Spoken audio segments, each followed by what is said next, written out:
Good afternoon, all of you. Welcome back to Lifeball Academy. Myself, Shruti Sharma, as a CA microbiologist.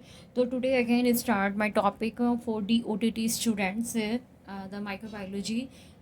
Here are four parasite type of endoparasite. तो यहाँ पे किसकी बात चल रही थी? कल हमने जब क्लास खत्म करी थी endoparasite. What is the meaning of endoparasite? Meaning is that which kind of the parasite they are enter into the body, host body, and the cause can cause infection they can cause infection. ठीक है, तो ये वाला जो parasites होता है वो चार टाइप का होता है। इसमें हम देखेंगे वन बाय वन।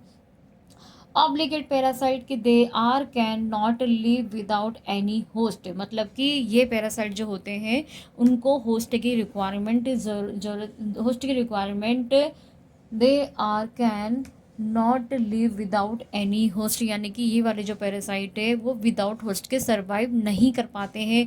जैसे कि प्लाज्मोडियम होता है, टॉक्सोप्लाज्मा गोंडाई होता है, तो मच्छर के अंदर जो प्लाज्मोडियम पाया जाता है तो उस प्लाज्मोडियम जो पैरासाइट है उसका जो लाइफ साइकिल है वो कब कंप्लीट होगा? वो जब कंप्लीट होगा जब उसको, जब तक होस्ट की फीडिंग नहीं मिल जाती, होस्ट नहीं मिल जाता, वहाँ पे वो जाके अपने गैमेट्स नहीं बना लेता है, तो प्लाज्मोडियम का जीवन काल संभव नहीं है, तो उसको होस्ट की रिक्वायरमेंट होगी ही होगी। इसके अलावा फैकल्टेटिव पैरासाइट मीन्स दैट कि either live as a parasitism और फ्री लिविंग, यानी कि इसके पास चॉइस है।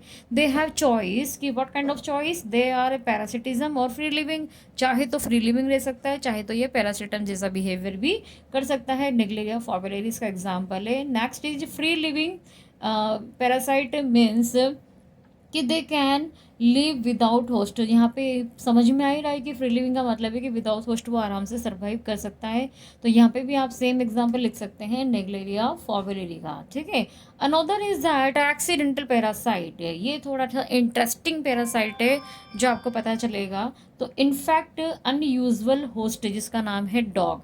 देखिए, इनफैक्ट अनयूजुअल होस्ट का मतलब ये है कि जैसे कि मान लीजिए यहाँ पे जो हम एग्जाम्पल लेंगे वो यहाँ पे एक एग्जाम्पल आएगा इस पैरासाइट का, इकाइनोकोकस ग्रेन्युलोसिस। ये देखिए यहाँ पर एक एग्जाम्पल लिखा हुआ है, इकाइनोकोकस ग्रेन्युलोसिस।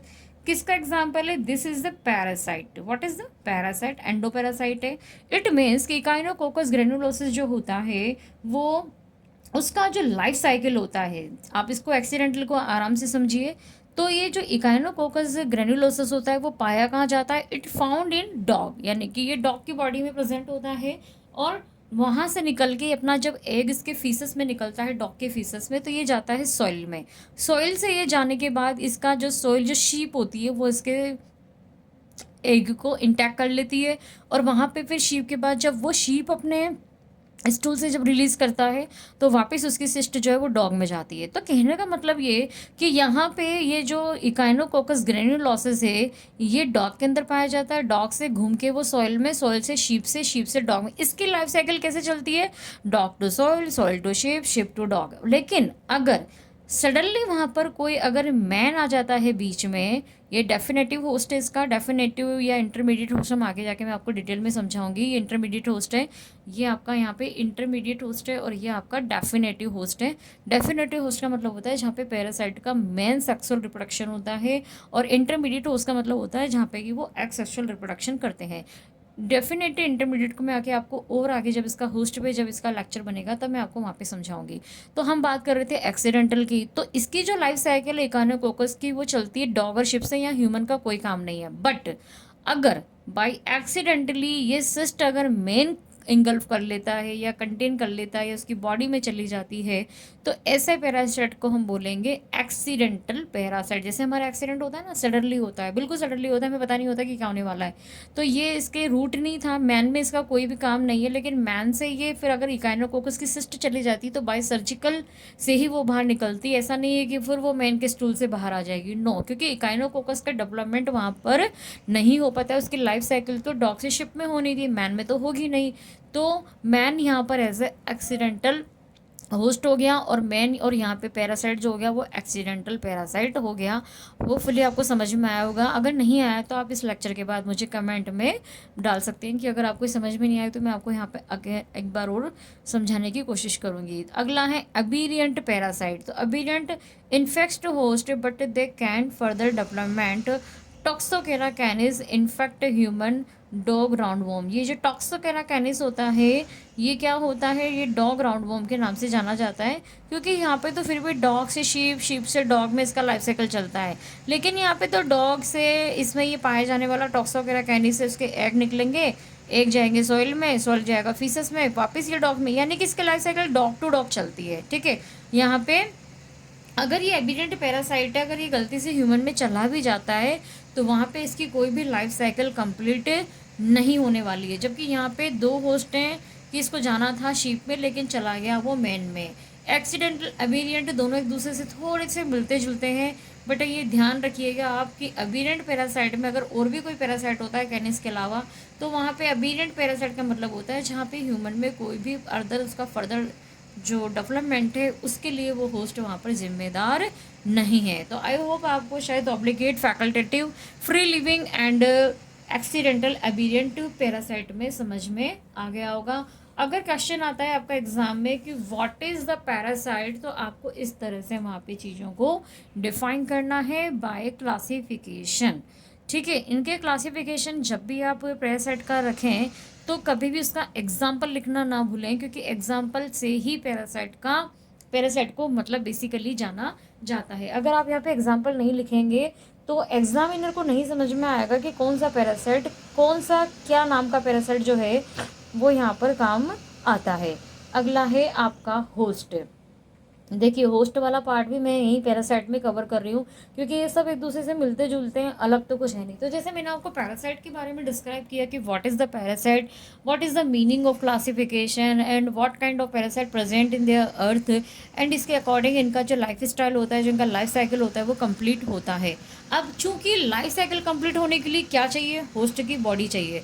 तो होस्ट की बॉडी के लिए यहाँ पे देखिए होस्ट क्या होता है, होस्ट एक ऑर्गेनिज्म है that harbours for parasite and provide environment, nourishment and nutrition and they are always larger than parasite.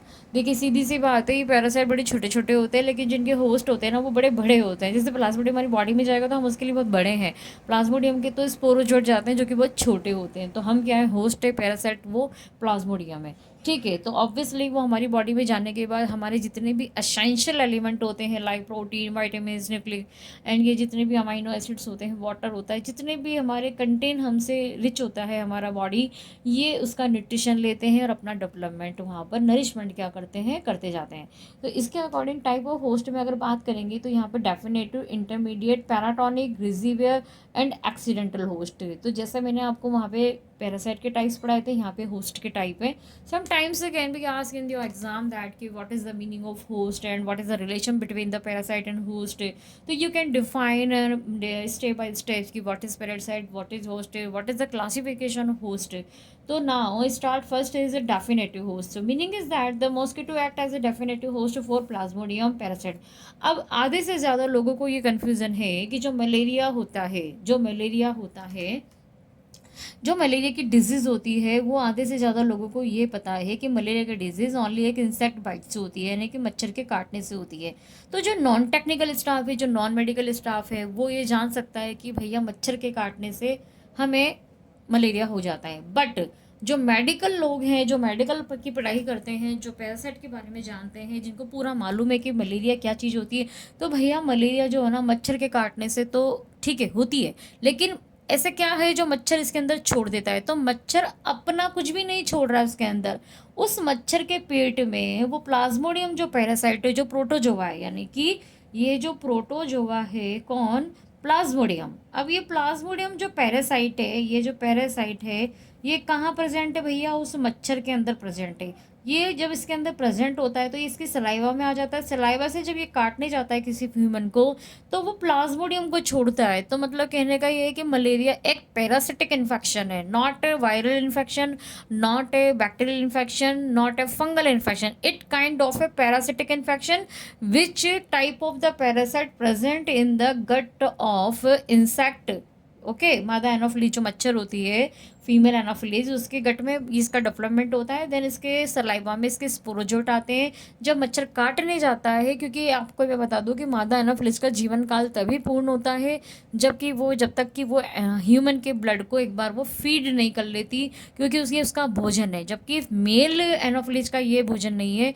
Main Anopheles जो होता है वो फ्रूट्स, फल से या फ्लावर से अपना पोषण करता है, जबकि मादा एनाफिलीज का पोषण एक ब्लड से होता है। अपने जीवन काल में वो एक बार तो अपना किसी भी ह्यूमन की स्किन पर जाकर वहाँ पे काटती है, वो प्लाज्मोडियम उसके अंदर जाता है, तब जाके सॉरी मादा एनाफिलीज काटती तब जाके उसका जीवन काल पूरा होता है। अब ऐसा मच्छर जो कि कंटेन है प्लाज्मोडियम से, तो डेफिनेटली उस पर्सन को बीमारी हो जाएगी मलेरिया की।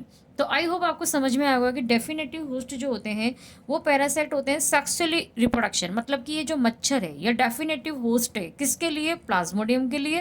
तो यहाँ पे देखिए एडल्ट फ्रॉम डेवलपमेंट, तो प्लाज्मोडियम जो है वो उनका जो एडल्ट डेवलपमेंट होगा कहाँ होगा, वो मच्छर में होगा। तो मच्छर उसके लिए यानी कि मादा एनोफिलीज, एनोफिलीज जो मच्छर है वहाँ पर, एनोफिलीज जो मच्छर है वो वहाँ पर एज ए डेफिनेटिव होस्ट है किसके लिए, मच्छर के उसके प्लाज्मोडियम के लिए। जबकि हम ह्यूमन जो है वहाँ पर इंटरमीडिएट होस्ट है, क्योंकि वहाँ पे उसका एक सेक्सुअल साइकिल चलता है, सेक्सुअल साइकिल उसका मच्छर के पेट में चलता है। तो वहाँ पे एनोफिलीज जो होती है वो एक डेफिनेटिव होस्ट का काम करती है। दूसरा है इंटरमीडिएट होस्ट, पहले एक बार आप ये पढ़ेंगे तो ये समझ में आ जाएगा।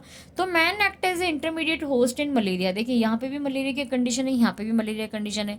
तो मलेरिया में डेफिनेटिव होस्ट जो होता है तो वो तो मच्छर होता है। यहाँ पे क्या होता है, मैन होता है, क्योंकि यहाँ पे एसेक्सुअली मल्टीप्लिकेशन होगा, लार्वल स्टेज डेवलपमेंट, यानी कि यहाँ पे क्या बनेगा, इंटरमीडिएट होस्ट में लार्वा बनेगा। कहाँ बनेगा लार्वा, यहाँ पे जो लार्वा बनेगा वो बनेगा आपका ह्यूमन की बॉडी के अंदर। तो ह्यूमन की बॉडी में जब लार्वा डेवलपमेंट होता है तो वो इंटरमीडिएट होस्ट कहलाता है, क्योंकि वो उसकी मिडिल स्ट्रक्चर है ना। और एडल्ट स्ट्रक्चर जो है वो आपके मच्छर में इसकी बन जाती है, ठीक है। तो आई होप कि जहाँ पे एडल्ट बनता है वहाँ पे डेफिनेटिव होस्ट होता है, जहाँ पे केवल लार्वा एग प्रेजेंट होते हैं वो आपका इंटरमीडिएट होस्ट होता है। जब आप वन बाय वन जब आपको मैं पैरासाइट डिटेल में पढ़ाऊंगी then you will get definitely that कि how parasite is complete is their life cycle. Now paratenic host, paratenic host क्या होते हैं, फिश और plerocercoid larva of D latum, they act as a transportation for parasite. तो देखिए यहाँ पे आपको अच्छे से समझना है पैराटॉनिक होस्ट का मतलब क्या होता है। जैसे मान लीजिए मैंने मेरे घर से मेरे को एक पार्सल जो है वो यहाँ से पहुँचाना है दूसरी प्लेस पर। तो मेरा पार्सल में यहाँ पे पैक हो रहा है और जाना यहाँ पे इस डेस्टिनेशन पे है, लेकिन बीच में मैंने किसका यूज़ लिया है, बस का यूज़ लिया है। तो यहाँ पे बस का काम क्या है, ओनली यहाँ से उठा के यहाँ भेजने का, एज ए ट्रांसपोर्टेशन, ट्रांसपोर्टर का काम कर रहा है। तो पैराटॉनिक होस्ट क्या होते हैं, अगर यहाँ पे कोई होस्ट है जो पैरासाइट को यहाँ पे अपनी बॉडी के अंदर रखता है और जब वो दूसरी जगह पे जहाँ उसको पहुँचना है वो पहुँच जाता है उसके होस्ट के बाद। तो ये पहला होस्ट है, ये दूसरा होस्ट है, और बीच में वो ऐसा वाला होस्ट है ये तो यहाँ पर ये जो आपका पार्सल है यहाँ से यहाँ जा रहा था, तो बीच में ये जो बस है उसका काम क्या है, ट्रांसपोर्टेशन का है। तो देखिए यहाँ पे फ़िश कैसे काम करती है। तो जैसे यहाँ पे ये फ़िश है फर्स्ट है, और यहाँ पे इसका साइक्लोप्स करके इसका लार्वा है। तो फिश जो प्रेजेंट होती है वाटर में प्रेजेंट होने के बाद वो जाती है, जैसे फिश को कोई मैन जब इंजेस्ट करता है, जब अपने एग को निकालता है, एग वहाँ पे सोइल एंड वाटर में जाता है, देन वापस का साइक्लोप्स जो होता है लार्वा डेवलप होता है। तो लार्वा डेवलप होने के बाद वापस वो फिश के अंदर ही जाता है। तो यहाँ पे जो पैरासाइट है यहाँ पर ये फिश है, तो फिश एक तरीके से यहाँ पर क्या करती है, उस डी लैचुम, यहाँ पे पैरासाइट कौन है, यहाँ पे डी लैचुम जो है भैया ये तो क्या है, पैरासाइट है। अब ये पैरासाइट किसके अंदर पड़ी हुई है, फिश के अंदर पड़ी हुई है। फिश के अंदर ये डी लैचुम पड़ा हुआ था, उसको मेन ने खाया। डी लैचुम, ये डी लैचुम फिश के साथ साथ डी लैचुम भी किस में चला गया, मैन में चला गया। उस मेन में जाने के बाद एग के अंदर डी लैचुम के साइक्लोप्स लार्वा थे। देन वापस इस साइक्लोप्स को जब वाटर में जाने के बाद फिश खा लेती है, तो फिश वापस फिर मेन के अंदर चला जाता है। तो फिश क्या है यहाँ पे, फिश को कोई प्रॉब्लम नहीं हो रही है कि तो मेरे पास पड़ी रहे मेरी बॉडी के अंदर, मुझे कोई फर्क नहीं पड़ रहा। वो जस्ट एक ट्रांसपोर्टेशन का काम कर रही है कि वो मेन के पास घूम फिर के उसके एग से लेके उसके लार्वा से लेके वापस वो फिश के पास आ गई है। तो fish just like act as a paratenic as a transportation work for parasite. तो पैरासाइट हु इज देयर, डिलैचियम, and what is the host, paratenic, paratenic fish is paratenic host, fish is paratenic host. And which kind of the parasite here, the डिलैचियम parasite. ठीक है, I hope आपको समझ में आ रहा होगा कि ये 3 टाइप के जो पैरासाइट है वो आपको यहाँ पर क्लियर हो जाते हैं कि कौन कौन से पैरासाइट है। तो आज की क्लास में पैरासाइट की केवल यहीं पे ख़त्म करती हूँ। इसका जो तीसरा पार्ट है उसमें हम होस्ट का आगे इसका रिलेशनशिप और होस्ट के जो टाइप है और एक इस चीज़ की जो भी एक टेबल है वो मैं आपको यहाँ पर क्लियर करूँगी, जो कि इसका थर्ड पार्ट बनेगा। आज के लिए क्लास इतनी ही यही है। अगर आपको कोई भी चीज़ समझ में नहीं आ रही तो आप प्लीज़ मुझे कमेंट कीजिए, जिस भी टॉपिक पे आपको कन्फ्यूज़न है या फिर कोई भी नया टॉपिक आपको समझना है ओटीटी में माइक्रोपैथ से रिलेटेड, तो आप मुझे कमेंट कर सकते हैं। मेरे शेड्यूल में अगर उसका होगा तब मैं आपको उसको बना के दूंगी। इसके अलावा मेरे चैनल को लाइक शेयर सब्सक्राइब करना ना भूलें, ताकि जब भी कोई नया वीडियो अगर आता है अगर आपके कोर्स से रिलेटेड आता है, वैसे मैं ब्लड बैंक के और डीएमएलटी के सबके बनाती हूँ। अगर आपको आपके कोर्स से रिलेटेड अगर कोई भी टॉपिक हाईलाइट चाहिए तो आपको उसकी प्लेलिस्ट में जाना पड़ेगा और देन आपको इसको चैनल को लाइक सब्सक्राइब और शेयर तो करना ही करना पड़ेगा। तो थैंक यू गाइस, थैंक